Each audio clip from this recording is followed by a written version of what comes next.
Camille Flammarion naît en 1842 dans une famille modeste à Montigny-le-Roi, en Haute-Marne. Son enfance heureuse se passe à la campagne, dans laquelle il puise sa curiosité et son émerveillement. Mais commencent les années sombres. En 1864, la faillite de l'entreprise de son père contraint la famille à émigrer à Paris pour trouver un emploi. Seul, Camille reste au pays, élève à la maîtrise de la cathédrale de Langres, où il pourra poursuivre des études à vocation religieuse. Il s'y ennuie ferme. À 14 ans, il rejoint ses parents à Paris, comme apprenti, et il vivra de petits métiers. Le soir, il suit des cours pour passer son baccalauréat. Passionné de sciences et surtout d'astronomie, il dévore tout ce qu'il lui est possible de lire sur le sujet. Par le hasard d'une maladie, il est repéré, à 16 ans, par un médecin qui remarque son potentiel et l'aide à se faire engager comme élève astronome à l'Observatoire de Paris. Il en est exclu à 20 ans après avoir publié un premier ouvrage de vulgarisation astronomique, La pluralité des mondes habités, qui déplaît à l'ombrageux directeur de l'Observatoire, Urbain Le Verrier. Mais son destin est tracé. Désormais, il se fera journaliste de sciences et d'astronomie. Son style exalté et son enthousiasme le font vite repérer par un public passionné de nouveautés. Il écrit ouvrage sur ouvrage. Le succès est au rendez-vous. Partout en France, il est réclamé pour des conférences où se presse la foule.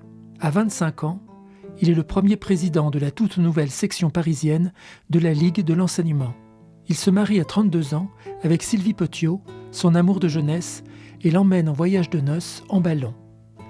À 37 ans, il publie son œuvre majeure, L'astronomie populaire, qui fait de lui le grand vulgarisateur de sciences astronomiques en cette fin du 19e. En 1882, il a tout juste 40 ans, un riche admirateur lui fait don d'une grande propriété à Juvisy-sur-Orge, à 20 km au sud de Paris, pour qu'il y établisse un observatoire. En quelques années, il le fera construire avec l'aide de nombreux donateurs et les revenus de ses ouvrages. Tout le Gotha parisien s'y presse. Il y accomplira de nombreuses observations, tout en continuant son travail de journaliste, d'écrivain et de conférencier dans toute l'Europe. À 45 ans, il fonde la Société astronomique de France, qui sera dotée d'un observatoire ouvert aux amateurs. Il en restera secrétaire jusqu'à la fin de sa vie. Les années suivantes, il fera également de sa propriété de Juvigny un laboratoire où l'on étudie la nature, la météorologie et la biologie.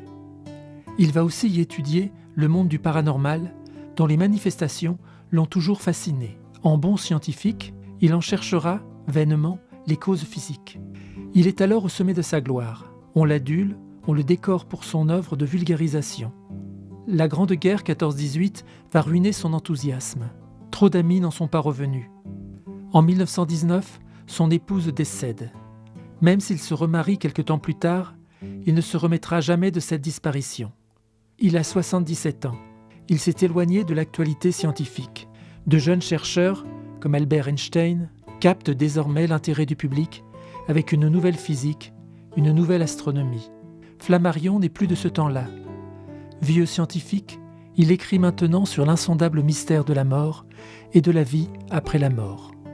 Le 3 juin 1925, à 83 ans, dans son observatoire de Juvigny, il rejoint les étoiles.